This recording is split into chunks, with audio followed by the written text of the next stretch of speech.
Hello mga kailot, ayan, magandang umaga, UEA. At yan, magandang umaga pa rin sa ating sa Pinas. Mga kahilot, ayan, medyo paus pa ako kasi kagigising ko lang, no? Gagawa lang tayo ng ng kunting paalala. Mga kahilot, ako po'y mahigpit na nagbabawal sa inyo maligo pagkatapos ng hilot. At ilang araw? 3 araw mga kahilot. Tandaan, 3 araw bawal maligo. Kasi bakit? Mga kahilot, kayo, pag nahihilot syempre kayo, open force yan. Kasi bakit? Ugat po ang hilot namin. Ugat, tapos yung mga espasam nyo, yung mga sciatica nyo, dinudurog namin yan. Yung mga frozen muscle nyo. So, syempre mga kahilot, kapag yan iniligo nyo, dobleng sakit ang inyong mararamdaman. Kasi open force. Tapos yung ugat nyo, syempre, kakahagod lang. Pagod dyan. Useless yung pahilot nyo sa amin. Nag-aaksaya lang kayo ng ibabayad sa amin.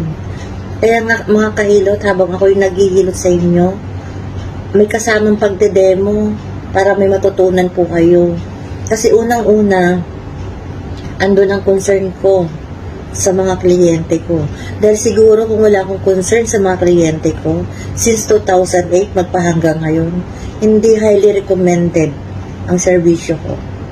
Diba mga kahilot? Kaya sa mga nagpapahilot sa akin, ako pa nakikiusap sa inyo, wag na wag po kayong maligo. Kasi pag yan po iniligo ninyo, useless ang inyong pagpapahilot sa akin. Nag-aaksaya lang kayo ng bayad sa akin. Hindi ako ang lugi kayo. Kaya nga po ayaw ko magpaligo. Unang-una, ayaw kong ma-blame ang serbisyo ko.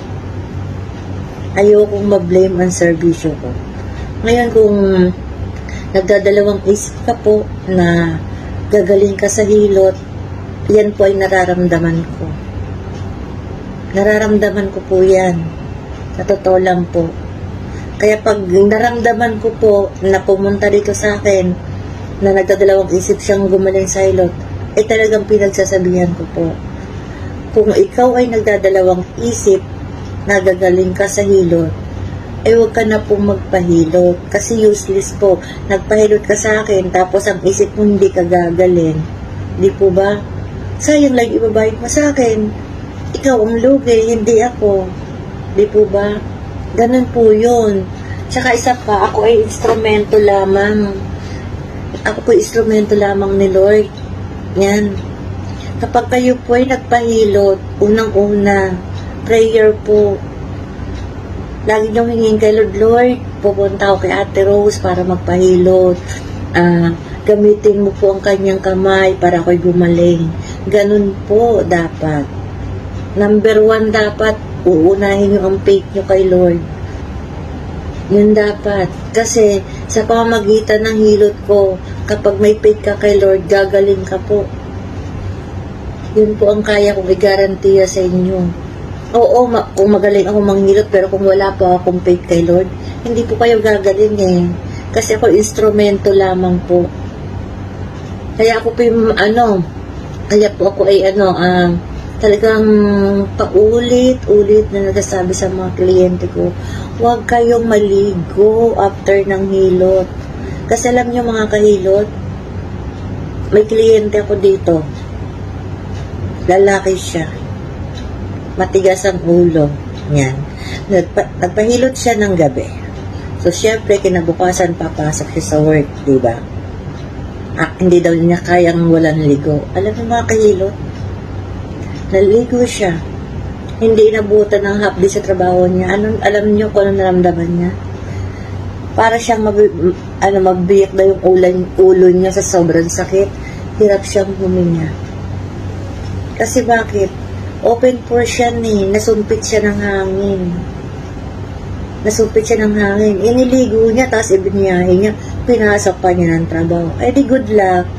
Diba mga kahilot?